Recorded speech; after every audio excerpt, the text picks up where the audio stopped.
Okay, imagine this for a moment. You step into Tehran, it's June 28th, 2025. The entire city feels like it's draped in black. There's this profound silence, almost thick. Thousands upon thousands of people are lining Azadi streets like a river of mourners right through the city center. And this isn't just any funeral, it's this incredibly raw, powerful moment of national grief for Iran's top military commanders, key nuclear scientists, fallen heroes, really, from a conflict that just ripped through the region. So today on the deep dive, our mission is to, well, journey right into the heart of this. We want to unearth those crucial nuggets of knowledge, the insights that maybe go beyond the headlines. It's not just about what happened, but really digging into why it unfolded like it did and what the lingering ripples mean for all of us. And what's really striking when you picture that scene, that grief, that uh, defiance almost, is the timing. It happened just days after that very fragile U.S. brokered ceasefire. So this wasn't just sorrow you were seeing. It was a potent display of unity, of national resolve. And that unity, born from such loss, it really sets the stage for understanding this incredibly swift, brutal 12-day conflict, a conflict that's undeniably reshaped the immediate geopolitical landscape. We're still figuring out how, exactly. Okay, so let's unpack that. The conflicts start. It was so sudden, almost jarring, wasn't it? It kicks off, boom, June 13th, 2025. 1 minute, it's the simmering shadow war we've known for years. The next, Israel's launching surprise attacks. What was Israel's stated objective in those first strikes? And how much of a strategic surprise was this, really? Well, from everything we understand, Israel's stated objective was pretty unequivocal. They aimed to dismantle what they saw as an existential threat, namely Iran's nuclear program. So they targeted nuclear facilities, key military sites. The intent seemed very clear: incapacitate that perceived threat. Even though Iran has always maintained its program is peaceful. Exactly. That's been Iran's consistent position. But Israel obviously saw it differently, saw it as a dangerous, accelerating capability needing to be crippled. And as for the surprise element, look, tensions were always high, right? But the scale of this, the suddenness of such overt military action, after years of mostly covert stuff, yeah, that definitely caught many global observers off guard. And Iran's response, their retaliation, it was immediate and frankly massive. Over 550 ballistic missiles fired towards Israel. Given that sheer number, what was the actual impact, especially considering Israel's, famous defense systems like Iron Dome? It's true. Those systems, particularly Iron Dome, were incredibly effective. They intercepted the vast majority of those missiles, no question. However, and this is a really crucial strategic insight, the fact that some missiles did get through, well, that's significant beyond just the immediate damage. Right. It showed a crack in the armor, maybe? Precisely. It exposed a rare, maybe limited, but definite vulnerability in a system often seen as almost impenetrable. This likely forced Israel into some real-time reevaluation of its defense doctrine. And maybe more importantly, it sent a signal to adversaries. It showed that persistent, high-volume attacks, even if only partially successful, can still inflict costs, both physical and psychological. It sort of changes the deterrence calculation. And the immediate toll in Israel was still stark, despite the interceptions. Absolutely. We're talking 29 civilian deaths reported and nearly 3,500 hospitalizations. I mean, just imagine the chaos, the pressure on hospitals with that number of injuries. It really underscores the terrifying potential, even when most missiles are stopped.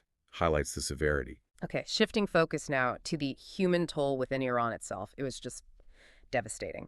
Getting exact numbers, as often happens, is difficult, but the scale of loss seems undeniable. The human rights activists news agency, HRNet, they're an independent group, right? They reported over 1,000 deaths by June 24th, and crucially, 417 of those were civilians. The Iranian Ministry of Health cited slightly lower figures for the same date, 610 deaths, but almost 5,000 injuries. Whichever number you look at, it's just immense suffering. What can you tell us about the intensity of the Israeli strikes that led to this and the targeting? Yeah, that disparity in numbers, it's tragic but common in the fag of war, makes recording incredibly challenging. But the intensity, it was extreme. Our information points to 8 nuclear-related facilities being hit and over 720 military infrastructure sites. This wasn't just collateral damage. It appears to have been a concerted strategic effort, aiming to decapitate leadership, cripple key assets, really going for maximum impact at the highest levels of Iran's military and scientific structure. And we definitely saw the results of that decapitation strategy, those specific high-profile losses. It really puts faces to the grief in Tehran.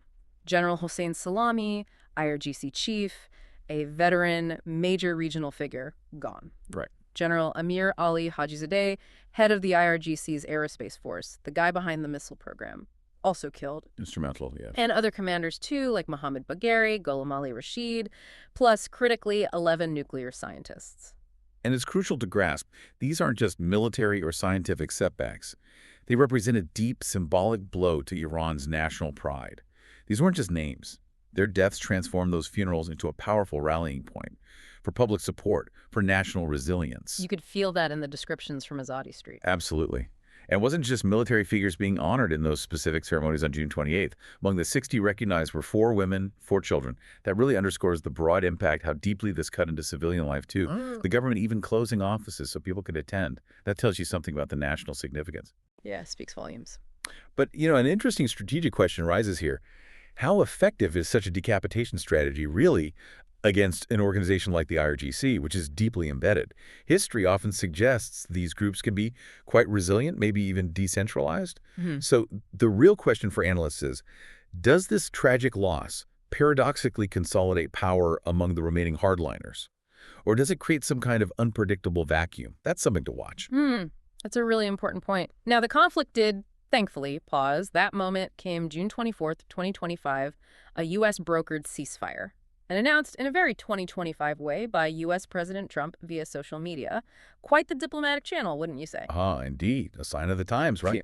Public, instantaneous diplomacy, yet also potentially very fragile, especially in 280 characters. And fragile it was. Absolutely. The fragility was palpable almost immediately. Both Israel and Iran started accusing each other of violations almost instantly.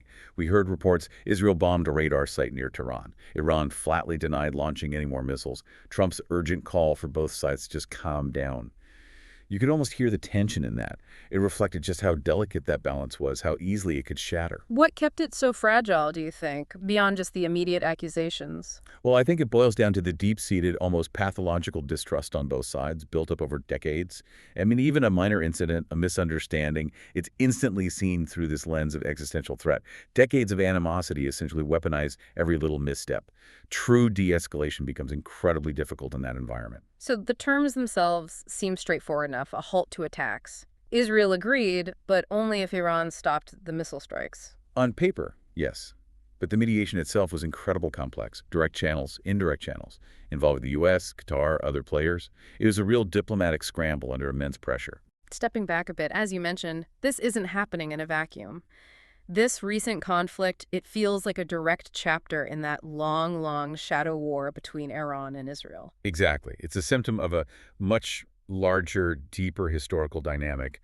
The hostility really has its roots way back in the 1979 Iranian Revolution, which just fundamentally altered the entire region's alliances and rivalries. And you can trace that tension building over the years, can't you? Key moments that acted like kindling. Iran's support for proxies, Hezbollah, Hamas, which Israel sees as direct threats right on its borders. Then you have Israel's history of covert operations, assassinations of scientists, cyber attacks like Stuxnet. Right, the shadow war aspect. And looming over all of it, the nuclear issue, the 2015 deal, the U.S. pulling out in 2018, that really ratcheted things up, didn't it? Hugely. It feels like all those decades of strategic moves, covert ops, deeply held grievances, they were all building pressure in the system. Yeah, creating the tinderbox. Precisely. This recent 12-day escalation wasn't out of the blue. It was perhaps the inevitable eruption after decades of that pressure building. What really struck me looking back for this deep dive was just how quickly that long shadow war could suddenly burst into such overt, brutal, hot conflict. Okay, let's dig into the military analysis a bit more. Israel's strategy. Precision strikes, advanced weapons, targeting key facilities, leadership. U.S. support was also visible, right? Those strikes on June 21st against 3 nuclear sites. Trump claimed they were obliterated. But then you have the U.S. intelligence assessment suggesting maybe only a 1 to 2 month setback for Iran's program. How do we square those? That's a critical distinction. A politician's declaration versus an intelligence assessment. Obliterated implies total destruction, end of capability. The intelligence assessment suggests something more nuanced. Significant disruption, yes, but maybe not complete dismantling of the underlying infrastructure or, crucially, the knowledge base. So a delay, not an end. That seems more likely, based on the assessment. It implies Iran's program might be set back, slowed down, but not necessarily finished. Which raises an important question, was the goal truly to dismantle it entirely? Or was it more about sending an incredibly strong message and pushing back their timeline? The intel assessment perhaps leans toward the latter. Okay, so politically, what are the aftershocks? It looks like this might significantly strengthen Iranian hardliners. They can use this attack, can't they, to justify more military spending, rally support, especially with Ayatollah Khamenei claiming victory right after the ceasefire, June 26th. Absolutely. It plays right into their narrative of resistance against external enemies. Rallies the base. On the flip side, in Israel, this likely boosted Prime Minister Netanyahu's image, at least domestically, showed decisive action. But that comes with the risk always of international condemnation, especially given the scale of the strikes and casualties in Iran. And the rest of the region watched this very closely, I imagine. Saudi Arabia, the Gulf states. Intently. This kind of flare-up has huge implications for regional alliances, security arrangements. It highlights that dangerous sort of chicken game that regional powers are constantly engaged in. Any shift can have knock-on effects. What about the wider world? How did the international community react? We saw deep concern from the UN Secretary-General Guterres calling for de-escalation, condemning the civilian losses. And the major powers weighed in, too. European nations urging restraint pretty strongly. Russia was critical of U.S. actions. China called for calm. It really reflected a widespread global desire to just stop this from escalating further. A reminder, really, that even a regional conflict like this has global ripple effects and worries everyone. So here we are, this fragile ceasefire is holding for now. But the big question has to be, how durable is this peace? What stands out to you as the biggest uncertainty moving forward? For me, I think the biggest question mark hangs over those competing narratives of victory. Both sides claim they won, right? Israel. We disrupted the nuclear program, demonstrated our reach. Iran. We showed resilience. We retaliated effectively, stood defiant. Yeah, completely different takeaways. Exactly. And that fundamental disagreement, that clash of perceived success, it strongly suggests the underlying tensions haven't gone anywhere. It means neither side has likely changed its long-term strategic goals. The core issues remain. And the role of the U.S., especially under Trump's more, shall we say, aggressive stance, that's going to be absolutely crucial. Will it open doors for new diplomacy? Or could it lead to further confrontation down the road? It feels very precarious. It really does. We started this deep dive picturing Tehran on June 28th, that city in mourning, a very stark reminder of the immense human cost of this conflict. And while the ceasefire provides a much-needed pause, those core issues, nuclear ambitions, regional influence, security, they all remain unresolved, just simmering beneath the surface. It feels like a pause, not an ending. And maybe that's the thought to leave everyone with. Given how quickly this complex, decades-long shadow war suddenly erupted into a hot conflict, it really makes you wonder, doesn't it? What other deeper, often unseen historical or strategic forces might be playing out right now elsewhere in the world?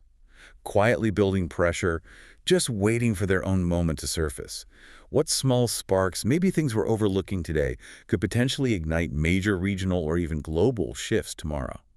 It's quite a sobering thought, really. It invites us all to look a bit deeper than the daily headlines. That is a powerful thought. Keep exploring, keep asking questions, and keep digging deeper into the world around you. We'll see you next time on The Deep Dive.